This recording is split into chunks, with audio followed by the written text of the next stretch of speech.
오는 4월 총선에요. 방금 말씀하신 것처럼 이탄희 의원은 불출마를 선언했고요. 그렇지만은 이수진, 최기상 두 의원은 출마를 준비하고 있습니다. 자, 5년 만에 내려진 이 1심 판결이 당시 판사로서 의혹을 제기하고 정치권에 들어선 의원들의 행보에 영향을 줄 수 있을까? 정혁진 변호사님 어떻게 보십니까? 글쎄요, 어떻게 봤을 때는 제 생각에는 지금 이 부분에 대해서 어찌됐든지 간에 명확한 사과 같은 것들이 필요한 것이 아닌가 저는 그런 생각이 들고요. 예. 조금 전에 최진봉 교수님은 뭐 이러이러한 게 좀 유감이다 이런 취지로 말씀을 하셨지만 이 사건 관련해가지고 대부분의 판사들이 다 무죄를 받았어요. 그다음에 이제 2명만 이제 유죄가 됐는데 이 부분에 대해서도 앞으로 어떻게 될지 잘 모르겠고요.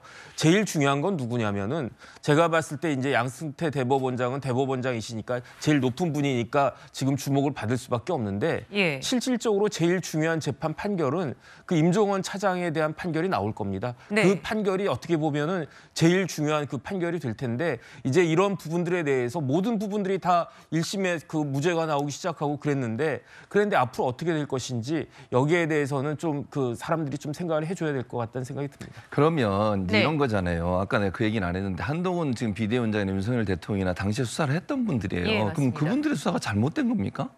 그러니까 물론 재판의 판결에서 어떤 경우가 나온 거를 저는 존중해요. 판사가 네. 어떤 판결한 거를 저는 뭐 비판하고 싶지 않습니다.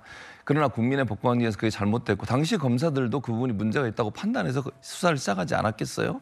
그럼 그분들이 만약에 정치에 나오고 지금 뭐 대통령 하시고 비대위원장도 하시는데 그걸 가지고 비판하는 건 아니잖아요. 그러니까 저는 그건 그렇게 해서 그분들이 정치권 갔으니까 문제가 있다. 그러면 대통령이나 한동훈 비대위원장도 정치를 하시면 안 되는 거죠. 사실은. 왜냐하면 검찰이 수사를 해서 거기까지 갖고 기소를 해서 지금까지 온 거 아닙니까? 결과는 물론 2심 판결이니까 또 2심 어떻게 될지 모르겠어요.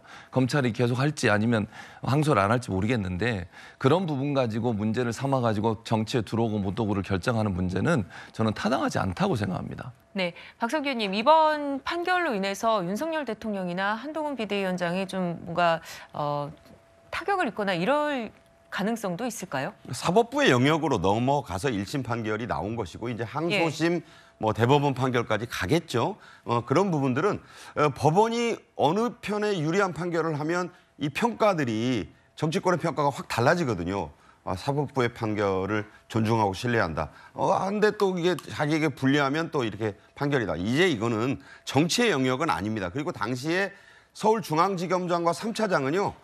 어떤 정부 밑에서 일을 했었느냐가 중요하잖아요. 네. 그 당시에 그렇다면 이게 이제 어떤 큰 틀에서의 그 프레임으로 움직였었는데 수사 결과 나온 게 없다 하더라도 일단 기소는 할 수 있는 그런 부분이 아니었겠느냐. 그런데 그 기소가 잘못됐다고 한다면 나중에 이게 이제 대법원까지 가서 최종 무죄로 혹은 뭐 일부 유죄로 나오면 거기에 대해서는 입장 표명이 있어야 하지 않겠느냐.